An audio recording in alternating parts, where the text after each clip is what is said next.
I had an accident playing softball, and it took me probably 10 years to accept the fact that I could not do anymore what I used to do. It's difficult. It's really hard to say, it's difficult. okay, you got a bad leg, give in to that. I mean, it's not going to be corrected.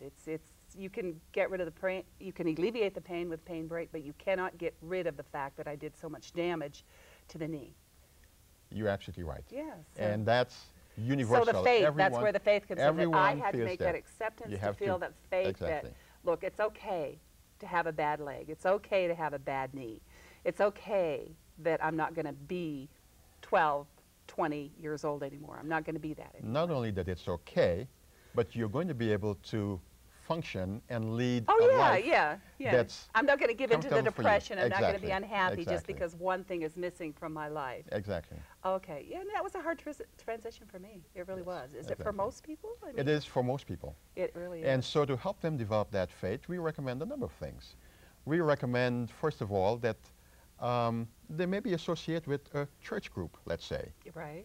They may be associated with a prayer group. Right. They listen to or read inspirational material every day, or listen to inspirational music every day.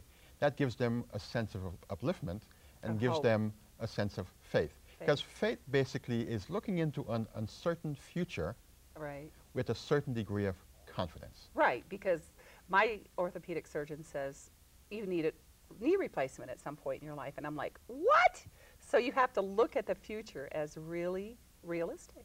Exactly. Maybe at some point that's what's going to have to happen. With the confidence that regardless of what the future brings, you will be able to function in that future. And I'm still an okay person. Just because I can't run 6 miles a day anymore, I'm still an okay person. Exactly. Okay, what is the next thing that your resource guide takes you? You've got us through faith. Now, in addition to faith, a person has to have a sense of hope.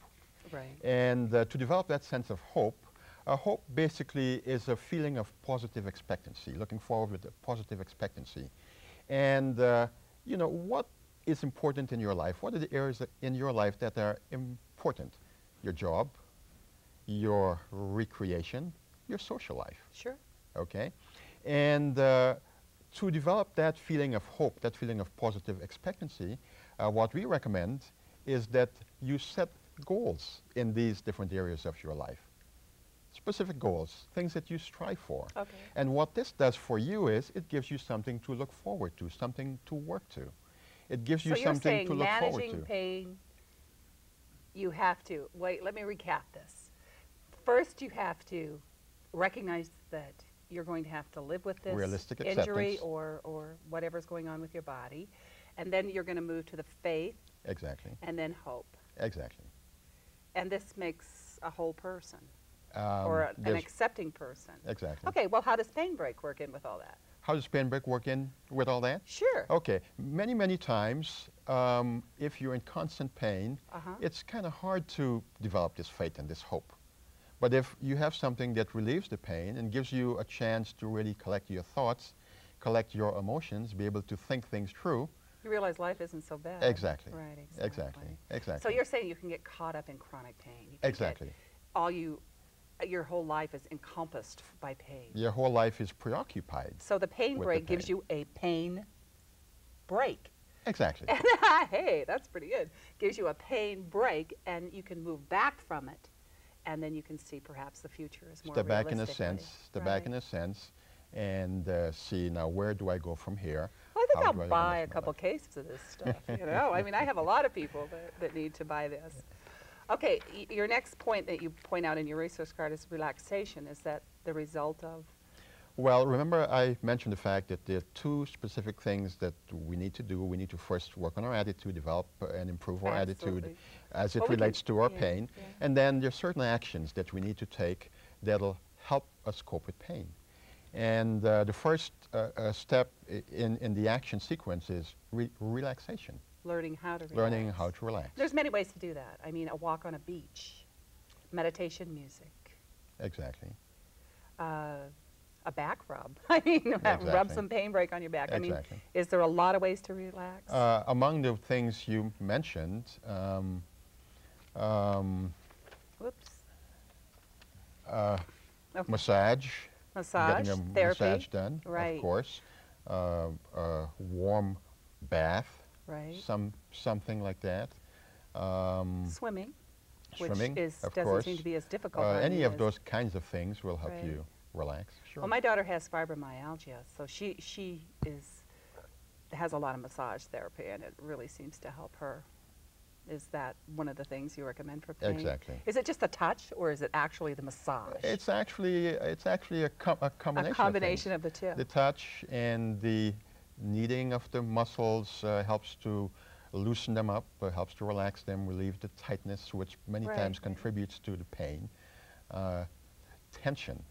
A lot of pain Is is due to stress intertwined and with ten- stress and tension. tension. Sure, sure. And that helps to relieve the tension Sure. and helps to relieve the pain. Sure. So, back up again. We start with the pain break so that we can recognize what pain is. Recognize that we've been in pain, because that alleviates the pain. Am I correct? Exactly. And then we can move into many, many areas Exactly. with after the pain break. This is a great product, or you wouldn't be interested in it, I know. I know. So, oh, and you have another one here, laughter. Laughter is great. I suppose when you're in pain all the time, how do you laugh? Well, believe it or not, sometimes you may have to laugh in spite of the pain. And there are certain That's true. benefits to laughter that many people may not be aware of. There's something in our system called endorphins. Right. And Norman Cousins was stricken with a painful terminal illness. And he cured himself from that by laughing. In fact, he's written a book called Laughter is the Best The Three Medicine. Stooges. And he used the Three Stooges and many, many other books and movies and things along those lines. But what he found was that if he could get 10 minutes of belly laughter, deep down like laughter. little kids do, 3 and 4-year-old. They belly He found that after that he could get 2 hours of sound, pain-free sleep. Wow. Now, many people, because of pain, have lost their ability to laugh. And what we recommend Well, it's is... not really very funny. I mean, pain is I agree. Well, we still recommend that they try to get laughter back into their life. And even though it may hurt to laugh, Right. if they really get into the laughter, it'll provide, through the endorphins in the system, Endorphins. it'll provide them relief. Okay. Now, is this the recap, exercise, massage, stretching, or is this just how to do the exercise program, or is exercise the next equation? Okay. The next step in the action part of relieving pain is exercise. Exercise.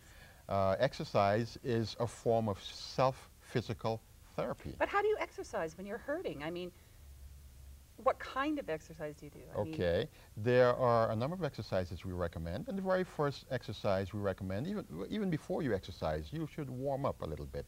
And you warm up a little bit by taking a warm shower or by rubbing with a warm washcloth, things like that. And then we suggest... Oh, you consider that even exercise? Taking a shower, rubbing, warming up. warming up? Oh, okay. Warming okay. up. The prelude You're to the getting actual the exercise. muscles, yeah, Warming okay. up, loosening them up, Loosening really. them up, right? And we recommend starting with stretching exercises. Okay. Simple stretching Just exercises. about anybody can do stretching. Exactly. Yeah. You can do stretching exercises in bed. You can do, you know, if you're limited in your action, in your right. activity, if you can find your wheelchair, let's say, or something like that, you can still do stretching exercises. And you can exercise individual muscles by stretching them. Okay, let's stop right here for a moment, because people may be getting lost. What kind of pain will PainBreak help? I mean, can you name 5, 6? Like, I know fibromyalgia, I know arthritis. What else? Well, we found PainBreak to help arthritis, fibromyalgia, you mentioned, Right. tendinitis, Tendinitis. Okay. carpal tunnel syndrome, Carpal tunnel, which I get from using my computer using a your lot, computers, Right. shingles, Shingles. Whoa. Believe it or That's not. painful.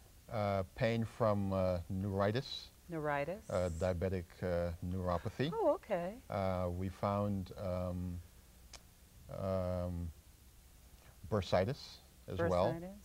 Those are the kinds of pain. How about that my people get. my knee? I mean, I broke my knee. I have an arthritis in my knee, but it's not congenital, but Okay. it's traumatic. Am I right? You would have what we would call a traumatic Traumatic arthritis. Now, it helps me a lot. any pain like that, any like pain that involves the joints, the muscles, surface pain. Right. If you have pain that's internal, Right. you want to have that evaluated by a physician. I heard somebody say, I can't remember who it was here today, that it even helped a headache. How does PainBreak help a headache? Many times, headache is caused by tension. Oh, I see. I see. So if you put it on the back of your neck, or, oh, I see. Okay, you put PainBreak on, it Sure. helps relieve the tension, it helps relieve the pain, it helps relieve the headache. Oh, okay. And one of the producers here has gout, had gout, which I heard is really, really painful. Somebody said it's like sticking a nail through your toe. Is that correct? Well, I've never had gout. No, I haven't either. I've treated people with gout, and I tell you, when they come in, I look at them and I say, whatever that is, I don't want it. Okay. But this supposedly helps that too a PainBreak lot. helps gout as well. It does, wow. And PainBreak helps to relieve the pain of gout. So basically you're saying pain-break. It breaks pain, period. Of muscles, tendons, joints, bones, joints, you name it. You're right. That's a lot. You're absolutely That's right. a good product. That's a great product. And I know it works because I use it myself. And I turn my mom onto it and everybody else in the family. And I think that's what everybody does when they start using PainBreak. They turn everybody around them onto it because they can't believe it themselves. Yeah. Once people get relief, absolutely. they are first of all surprised. Right. And then they're elated. Right. And then they want everybody to know. They want everybody to know. Right. Exactly. Right. So exactly. it's named appropriately. You've got other things to help PainBreak: group therapy, family therapy, occupational therapy, behavior modification, biofeedback, hypnosis, acupuncture, physical therapy, topical analgesics. We don't want to go into all of this, but I mean, because they're all sort of like therapies. What do you? Yeah, basically, someone who has pain, we do have PainBreak, but in treating the total patient and in treating all the various aspects of pain, we recommend that they pursue those as well. Yeah, because there's a support group, isn't there, for like exactly. arthritis, there's one for fibromyalgia, there's one for TMJ, there's like support groups for everything. Exactly. So you're saying get in a support group too. Exactly. Because that really helps to hear that you're not alone in the world. You're not suffering by yourself. Use all the modalities that are there to help your pain. And before you do any of that, you use the PainBreak so you can step back from the pain and then realize that you're going to have to live with pain, probably for the rest of your life if it's chronic. And you use the PainBreak so that you can start living, is what you're trying to say. That's the bottom line. Exactly. You develop a total program for managing your pain, and that's spelled out in the resource guide. It gives you an entire program that you can follow. Because you've got pain management step by centers, step. books, rehabilitation offices. You've got all of that in your resource guide. You cover everything. So basically what you're trying to say is you're not alone out there. If you're in pain, we can help you. We can help you. Okay. And guide you to the places and the resources that can help you as well. Can you imagine, you know, somebody that's sitting at home in just horrible pain, and all of a sudden they hear there's a pain break that will give them relief. And this stuff really, really does work. It really does. Is there anything else you want to touch about in here? Because you have just about everything covered. To round it off, I'll mention nutrition a little bit. Many, many times we suffer because we don't treat ourselves right. We don't feed ourselves right. And nutrition is also an important part of the total management of pain. Right. So but we don't want to get away from the fact that this relieves pain. PainBreak. I mean, we're not trying to lecture you either into saying, hey, you got to eat right, you got to do right, you got to accept, you got to join a group, you got to do this, you got to do that. What we're really saying today is take a break from pain. Exactly. And look at your life a little differently. Try to live a little differently. Exactly. Is that what we're trying to say here in the bottom line? Exactly. And as the medical director of PainBreak, you're trying to say to all the patients and all the people out there, take a break from pain. Take a break from pain. Right. Exactly. That's great. That's great. I really like that.